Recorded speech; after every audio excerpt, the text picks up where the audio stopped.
excited. I think Kelly and Amber have done a really good job of, finding pieces that fit. It makes me excited about the future, obviously, with Steph and her staff coming in here, and my ability to work out with Keith all offseason has been really. Clark's season over. Clark's injury saga deepens. WNBA holds its breath. Is the season over? Welcome back, World Hoppers, to the pulse-pounding, truth-telling arena of World Hoop. I'm just going to, reflect back and appreciate everything we've been able to accomplish together. What will you remember from this team? I think, Tonight, we're diving headfirst into the swirling vortex of speculation and concern surrounding the WNBA's brightest star, Caitlin Clark. Just when we thought we had a handle on things, the Indiana Fever dropped an injury update that has the basketball world buzzing, scratching its head, and frankly feeling a little strange. Is this the end of Clark's highly anticipated debut season? Are we staring down the barrel of a WNBA without its biggest draw? Buckle up, because we're about to unpack it all with the no-holds-barred truth you've come to expect. For weeks now, the whispers have been growing louder. What would you say drives you, and how would you describe your on-court mentality? Yeah, I think what drives me is just, Caitlin Clark, the phenom who has single-handedly injected a jolt of unprecedented energy into the WNBA, has been battling injuries. It started with a left quad strain, then a left groin injury, and most recently a right groin issue sustained on July 15th against the Connecticut Sun.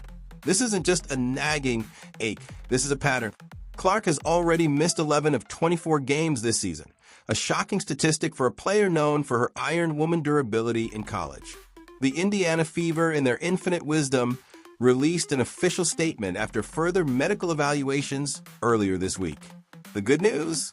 No additional injuries or damage were discovered. Few, right? A collective sigh of relief echoed through the WNBA fandom. But then came a kicker. Clark will continue working with the medical team on her recovery and rehabilitation with a priority on her long-term health and well-being. There's no timetable available for her return. No timetable. Let that sink in for a moment. In the high-stakes world of professional sports, no timetable can often be code for we have no idea when or if they're coming back this season. And that's precisely where the collective unease has set in. Front office sports, always quick to jump on the big stories, reported this immediately, highlighting that this is Clark's third different injury this season, causing her to miss time. The long-term health priority is certainly admirable and absolutely paramount for a player of Clark's generational talent. But for a league that has seen a stratospheric rise in viewership and ticket sales directly attributed to her presence, the immediate implications are nothing short of a panic. Let's talk about those implications because they are seismic. We've seen the Caitlin Clark effect in full swing this season. Games featuring the Fever have consistently shattered viewership records, selling out arenas that usually see far sparser crowds. Chicago moved its game against the Fever to the United Center, home of the Bulls, and Dallas shifted theirs to the American Airlines Center, home of the Mavericks. These are massive venues typically reserved for NBA powerhouses. Fans, desperate to catch a glimpse of Clark's magic, flock to these games. But what happens when the main attraction is sidelined indefinitely? We've already had a taste. The recent WNBA All-Star Game, usually a showcase of the league's best, saw a significant drop in viewership when Clark was unable to play. It was still the second most watched All-Star Game ever. All right, fire away. Welcome back. Appreciate it. You said that you're not patient. How hard have these 5 games been? A testament to the league's overall growth. But the absence of Clark was palpable. It reportedly drew 1.25 million fewer viewers than last year's All-Star Game when she played. This isn't just about a few missed games. It's about the very engine driving the WNBA's newfound commercial success. The financial ripple effect is undeniable. Ticket prices for these highly anticipated games featuring the Fever and Clark have already seen a negative impact. While teams might still sell out these larger arenas, the cost of entry is likely to plummet to fill seats in Clark's absence. Imagine the disappointment of fans who bought tickets months in advance, specifically to witness the phenomenon, only to find their star player on the bench. There's only one more Fever game this season moved to a larger capacity arena, against the Washington Mystics on September 7th at CFG Bank Arena. That's 6 weeks away, and the second to last game of the season. Will Clark be back by then? The no timetable makes it a grave uncertainty. Beyond the financial hit, there's the on-court reality for the Indiana Fever. At 12-12, they hold a precarious one-game lead over the 9th seed Golden State Valkyries for a playoff spot. Their record without Clark in the lineup? A dismal 4-7. This team, quite frankly, struggles to win without her. Can they make the playoffs? It's a huge question mark, and one that weighs heavily on the minds of fans and analysts alike. The general sentiment among fans, surprisingly, leans towards extreme caution. Stay out as long as you have to, get well, prioritize long-term health. These are the refrains echoing across social media.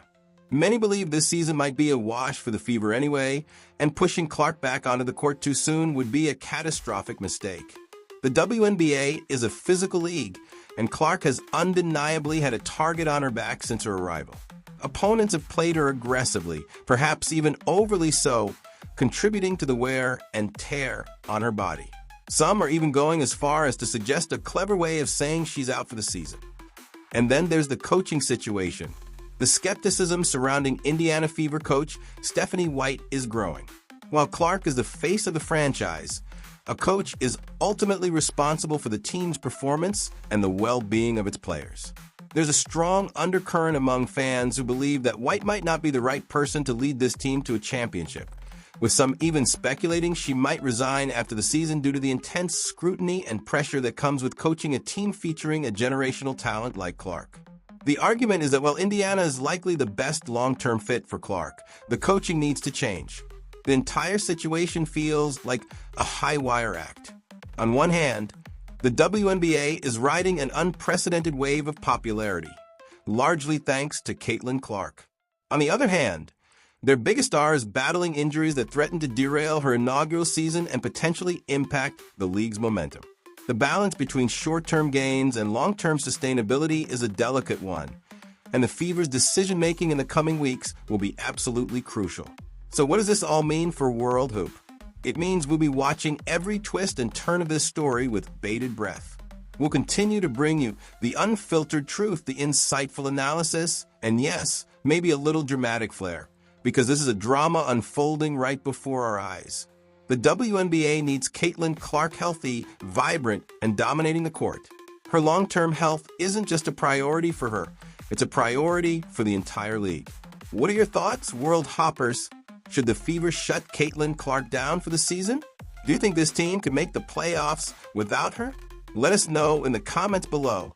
And if you want to stay ahead of the game on all the hottest sports news, make sure you smash that like button, leave a comment, and for the love of all things hoops, subscribe to World Hoop. We'll catch you next time, right here, where the truth hits different. Peace.